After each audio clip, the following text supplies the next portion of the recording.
I was a stewardess during what is now called the golden age of aviation, and that started in the 1950s, went through the 60s, 70s, and I flew in the latter part of the 60s and 70s.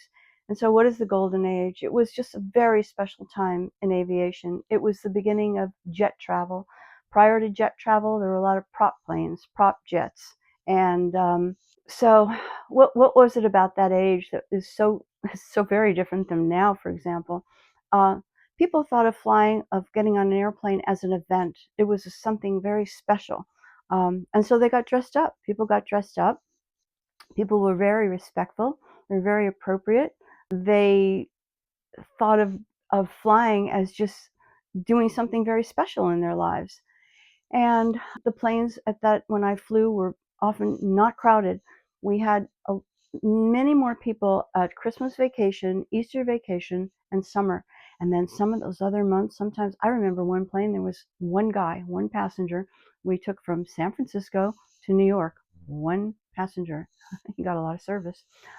And oftentimes planes would have 10, 12, 20 people maybe.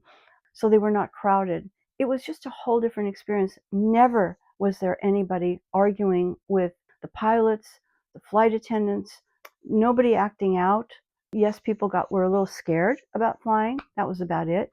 But nothing like people hitting one another or insulting one another. It just didn't happen. It was an incredible time. It was a really special time to fly. And also as a stewardess, well, I was hired as a stewardess. It was very hard to get that job. And most of the stewardesses had adventure in their heart. We wanted to do something different than it was all women.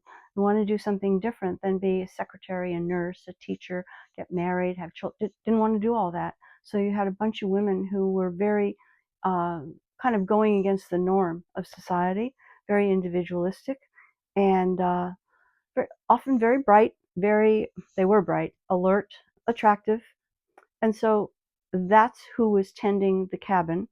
And a lot of the pilots had military training. It was just a whole different time.